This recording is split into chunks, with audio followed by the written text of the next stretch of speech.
live.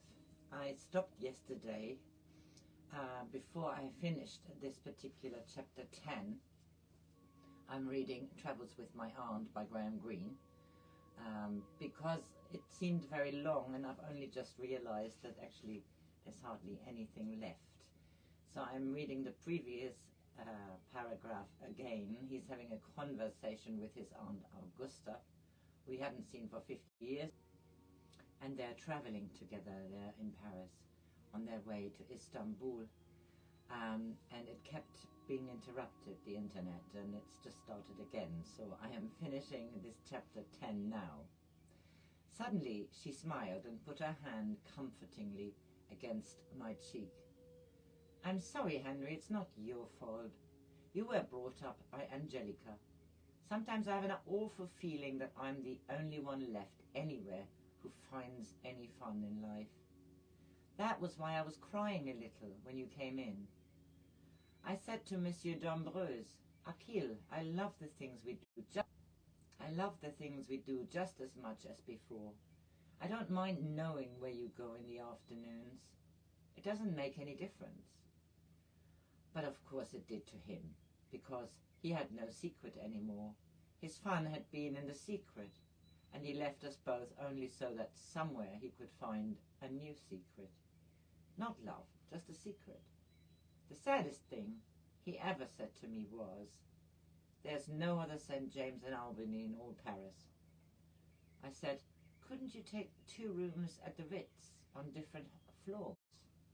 Couldn't you take two rooms at the Ritz on different floors? He said, the lift man would know. It wouldn't be really a secret. I had listened to her with amazement and some perturbation. I realized for the first time the perils that lay ahead of me. I felt as though I were being dragged at her heels on an absurd knight errantry, like Sancho Panza at the heels of Don Quixote, but in the cause of what she called fun instead of chivalry. Why are you going to Istanbul, Auntie Augusta? I asked. Time will show, she said. A far-fetched idea. You're not looking for Monsieur d'Ambreuse? No, Henry. Achille is probably dead, just like Couran. He would be nearly 90 years old by now anyway. And Mr. Visconti, poor foolish Mr. Visconti, he too will be getting on. 85 at least, an age when you need a woman's company. There was a story that he came back to Venice after the war and was drowned in the Grand Canal after a fight with a gondolier about a woman. But I never believed that. He wasn't the kind who fought about women. He was up to so many tricks. He always survived. What a long life I've had, just like your Uncle Joe. She was touched again by